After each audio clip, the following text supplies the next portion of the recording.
Ladies and gentlemen, I've got a hot take. None of you have ever beaten Magnus Carlsen in a game of chess. Even hotter take, none of you will ever beat Magnus Carlsen in a game of chess. It's what makes it all the more impressive when you are witnessing somebody doing just that. And in today's video, I would like to share a heartbreaking game from a tournament that Magnus Carlsen is currently playing in Germany.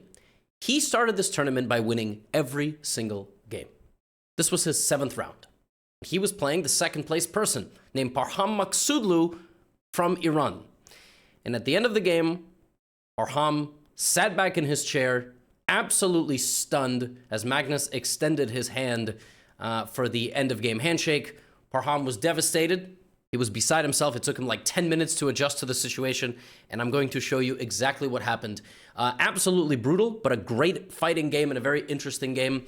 And you should get a ticket to the European tour. All these cities and Prague. Link is in the description. Tickets are almost gone. And the tour starts, I'm heading to Europe tomorrow. First for a little vacation, and then for the tour. All right? Now, first things first. Levy, why is the back row of pieces shuffled? Yes, good question. They're playing freestyle chess. All right, that's the tournament they're playing at right now. Some of you don't like it. There's nothing I can do about that because that's the tournament. All right. Whenever they start playing regular chess again, I will cover it. But for now, they are playing freestyle chess. And every position is selected before the game. So Magnus opened the game with the move c3. It's a bit of a strange move. He can always castle this way, and to castle this way, he would need to move the bishop and the queen to make room. There is a chance he moves this pawn here, moves the bishop here, moves the queen, but for now, the opening is a little bit strange, and this pawn is very weak. A knight can attack it, a queen could potentially have infiltrated. Parham starts with the move e5, and for anybody confused why in the beginning they have 1:24:14 on the clock, they actually start the game with 1:30 on the clock, 1 hour and 30 minutes, but for some reason the algorithm doesn't adjust until both sides have made a move. So Magnus made his first move in about 6 minutes, and Parham spent about 7.5 minutes on his first move. Actually a little bit more because they gained bonus time. Anyway, second move, Magnus plays the best move already. One thing you will notice when the pieces are shuffled in this format is that Magnus always likes to bring the queen out. He loves finding positions in which activating the queen quickly is the right move. Why? First of all, the queen's the most powerful piece, so it can put some pressure. Second of all, it's the most mobile. So you could bring the queen up and then rotate it all the way or diagonally backwards, get it out of the center, and then proceed. And this type of format is, everything ultimately comes down to your space advantage, your piece activity, your pawn structure. Pawn takes f4. And now, rather than actually taking with the queen, which seemed to have been the idea, Magnus comes up with an even deeper concept in the position already on move 3. This dude's intuition is just stratospheric. He plays knight to d3. Again, that move is like, okay, he's just trying to take the pawn. Right, that's what it looks like. He's actually trying to castle. He's actually not telling black how he wants to take. What he's doing is he's developing some pieces, and he's going to move his king here, and black's king is still in the middle, and then all of a sudden these two pawns are going to activate as well, and white is going to have a dominant position. Now, if black were to play defense on this pawn, look at the advantage, +3, because very quickly white pries apart the defenses, and look how quickly you can just lose.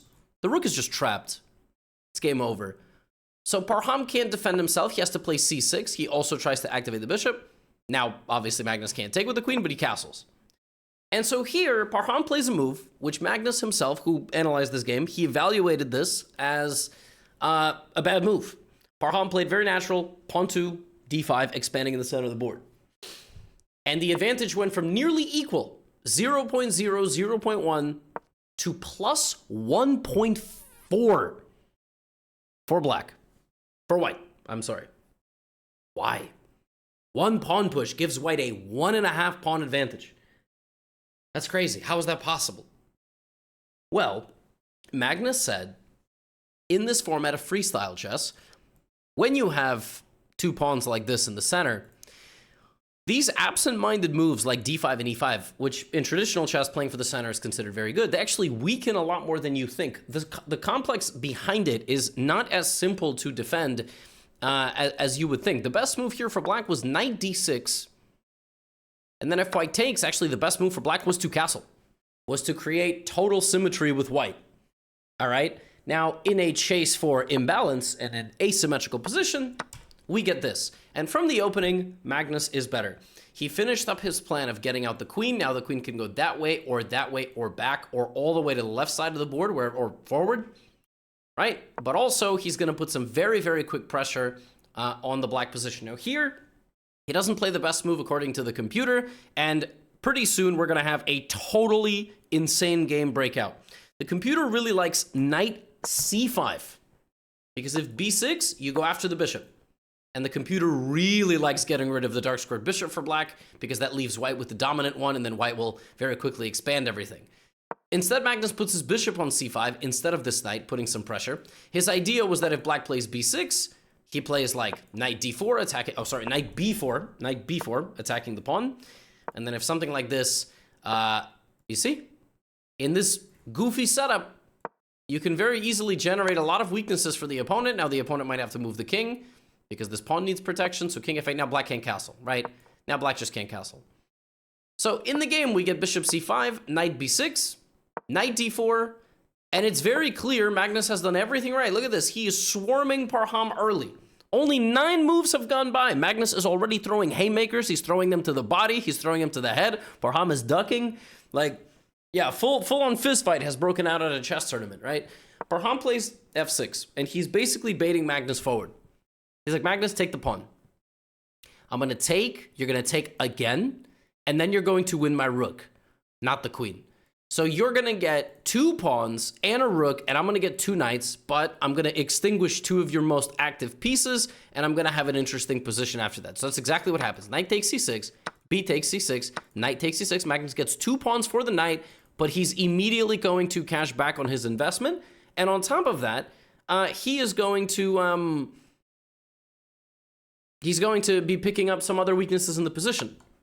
Whoa, okay. He throws in a check first, and then he takes the rook. What's funny about this position is he actually could have taken the bishop, which is pretty ridiculous.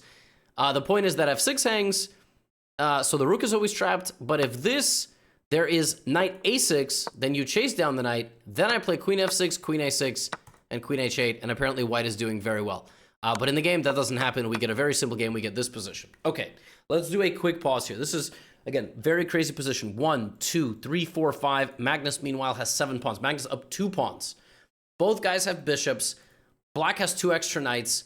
White has an extra rook. So it's rook and 2 pawns for 2 knights. Okay, so Magnus has a 1-point advantage. But Parham, one of the most confrontational, combative players in the world, creative players in the world, he's not going to go down without a fight. h4. Obvious move. White is very safe. No need to touch anything. Pressure is being put on the black position. h4, h5, take, get into the position. Very good move. Parham plays bishop e6. This develops the bishop off the back rank. You're ready to activate the rook. You're also kind of protecting the king. It's just a general improving move. Of course, now Magnus will play h5. There it is. So again, so far, it's only Magnus who is asking the questions to Parham. He's asking him questions like, why have you not bought your ticket to the GothamChess European Tour? And Parham's like, well, I was going to, and then I forgot, and then my friend reminded me because he's going, and, you know, yeah, I'm going to be doing it. For legal reasons, I don't think Parham Maksudlu has bought a ticket. I don't know. Maybe he has. Parham, I'll see you there. Anyway, he's asking him questions like, how are you going to defend your position? Are you going to push and weaken squares and weaken a pawn? Like, well, yeah, Parham's like, that's what I'm going to do. G5. And Magnus plays rook h f1. Now, you ask me, I don't really know why he didn't move this rook, because I don't see a future how this rook is going to open, but maybe Magnus does. d3, e4 in the future. Remember, white would love if this was the position. White would love it, of course, if there was no d pawn at all.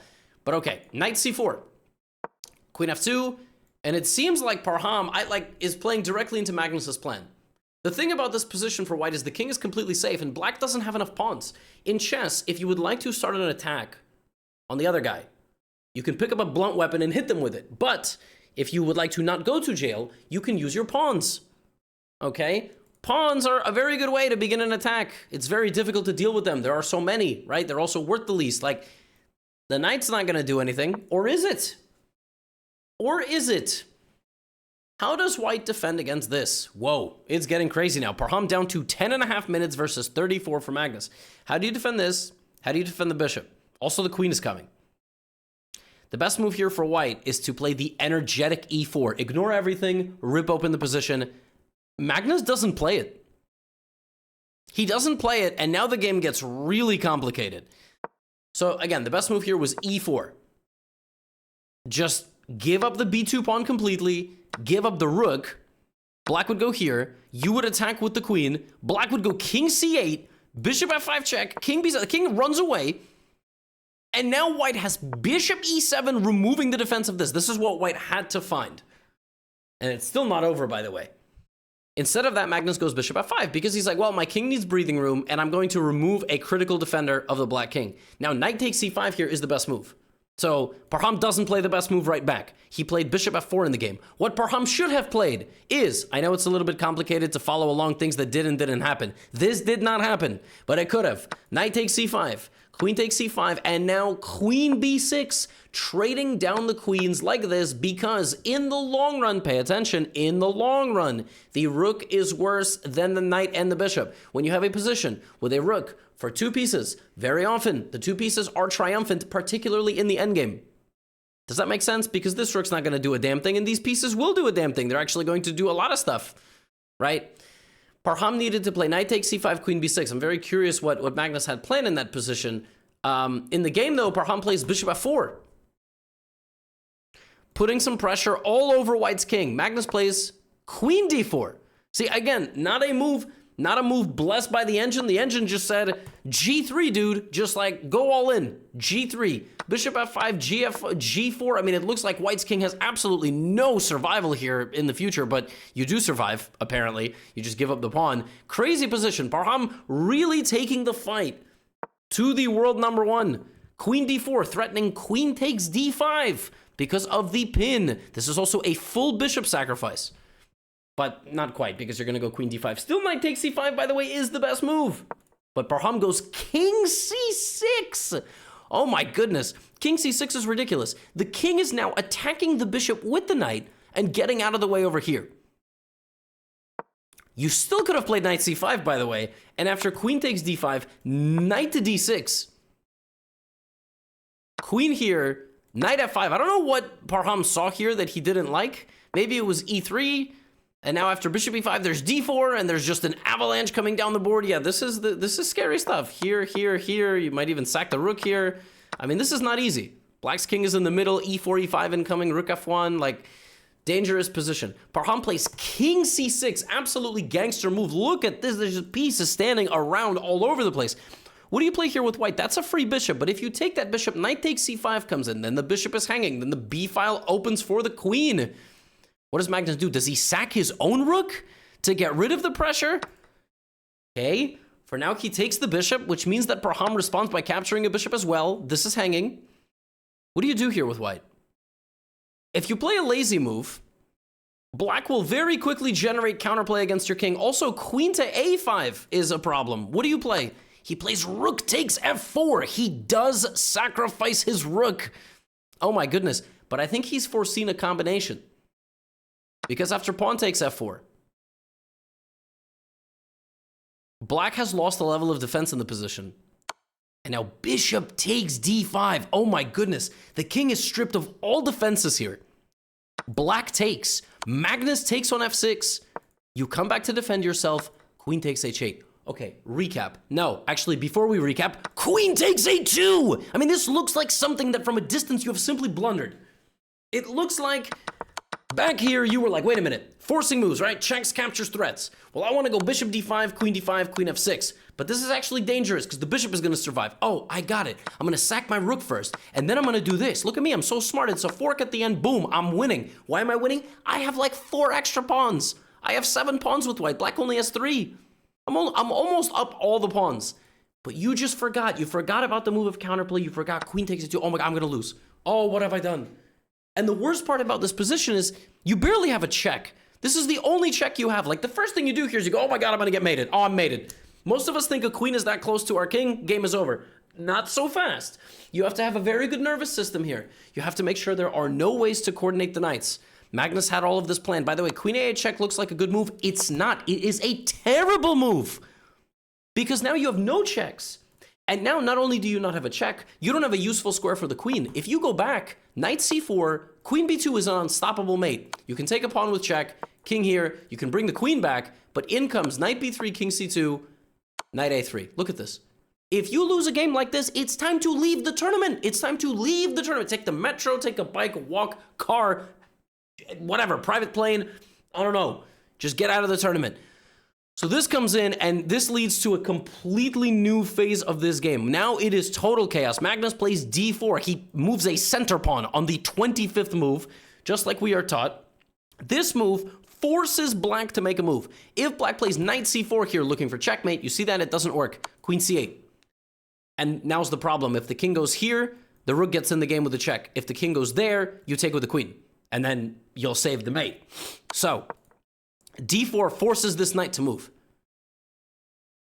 Parham plays knight b3 check. All right? Now white plays king c2. Now here Parham has a choice. He has 1 minute and 24 seconds to make his move. He can play queen to a4, which is a savage move, opening up a discovered attack threat on the king. That is terrifying. Or he can play knight a1, which is also a check. If he plays knight a1, I don't even know what's happening anymore. Magnus now has the option to run the king over here, completely run it out of danger, but it's like still in danger. Now create a counterattack, king c2, or you go queen, or you can sack the rook for the knight. Like, what do you do? Parham plays here. Now, any move with the knight is a check. This knight is ready to come in at a moment's notice as well. What do you play here with white? The position is equal. What do you play here with white? Magnus plays d5 check. It's an important moment. He needs to play d5. He needs to ask the king where it's going to go. It has a lot of choices. Parham brings the king forward. This man is a crazy chess player. He could have moved the king back, but that feels wrong. How do you walk the king into getting taken by a pawn? But as it turns out, that's like a little trap. The computer loves putting the king on the back rank. It actually thinks the king is safest on the back rank, which is insane to me. And now there's head-spinning complications, but he goes forward. Magnus takes on h7. Now he's threatening queen c7. He's got eyes on a7. Parham plays king b6 now. And Magnus here plays the best move, queen g6. He's putting pressure. He's putting pressure on the knight. What do? Do you go to c7? Do you go to c5? Parham is thinking. And at any given moment, there is a discovered attack being threatened on Magnus. Well, in this position, ChessBase India caught it on camera. Parham went to move his king. But I think he lost on time in this position. He made a king move, and he was hovering. He made the move, pressed the clock, and just sat back in horror because his time was 0. He didn't make the move fast enough. And he couldn't even believe it. Like, in the full clip, he doesn't even shake hands with Magnus. Like, it's not like he ran out of time and then was like, oh, good game. He just sat, he was like, I can't, and he laughed. Like, he just laughed at himself because he's like, I can't believe I just did that. And then he shook hands. He didn't not shake hands with Magnus, period. But for a minute, he needed his thoughts to gather himself. And then the two of them had like a 10-minute discussion. Here's the funny thing about this game. I think the final position that you see is not the real position. So what am I talking about? In this position, in the video, Parham lost on time. But the board relay shows him going here, and then here, and then here, and then here, and now Parham lost. But that's not what happened. Parham lost on time in this position. Now, the move that he wanted to play, I think, was here. Or king c5. I think he probably defended his, knight. And then here, and then some knight d4 check, discovered attack. And then maybe he has like some, something like this, and he's looking for checkmate. But in this position, he is losing. However, they analyzed this, and this is not losing, and the position is so ridiculous. It is just so incredibly ridiculous. This position looks like white just wins. Why? Because the king goes to d2, right? And runs away. No, nope, nope, nope. Queen c2 is protected. King is... No, this position is actually winning for black because of knight e4 check. You cannot take because knight b3. Check, discovered attack on the queen. It's still not losing because king c2 here is apparently a draw. What? This position was so crazy. The final position which they analyzed is still not over. Queen a1 check. You cannot go to d2. You have to come back. Knight b3, king c2, the queen goes back. Now the queen has been buried in the corner, but white is still winning if and only if white plays rook d3 like all of us expected. Rook d3 with, I guess, protecting the king, maybe rook h3, push the pawn. Now black has to play knight e4 against it. This is all hypothetical. This all could have happened. It didn't. Parham actually lost the game on time, and he was devastated. Knight e4, and now the best move here is king d1, trying to run. The best move for black is knight c5 check, b3, knight f2 check, leaving the queen to hang, attacking the rook again. King to c2, queen to e4, attacking e2 and attacking the rook. And now the only move for white, queen f1, maintaining the advantage with a defense on the pawn, with a defense on the rook, and with a counterattack on the knight. At this point, black would play knight takes, pawn takes, sack the knight to get the queen away to play queen takes g2. And this position, after a huge battle, would be winning for white, maybe. This is what could have happened. This is what could have happened in that position. Oh man, I feel for Parham. Parham is always, I think he's always in some sort of a time trouble. He's always playing with low time, but he's very good with low time. And it was such a rich position. It was so interesting. And he just couldn't get a move off in time. He just really wanted to play the perfect move. And I think the move he played right before losing on time was moving his king forward.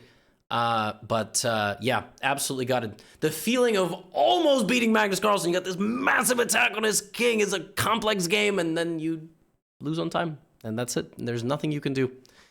Couldn't bring yourself to physically make a move fast enough. It sucks, but safe to say, we have not all been there. We have not all been this close. You know what I'm saying?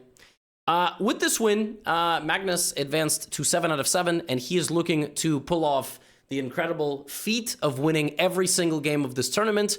I will have an update video for you tomorrow, April 22nd, 2025, to see if Magnus pulled it off. 9-0 would be spectacular. That's all I have for you today. Get a ticket to the Europe Tour. I will see you soon. Going on a little vacation first, but I will be posting videos. That's what I do. Yeah, see you in Europe. Get out of here.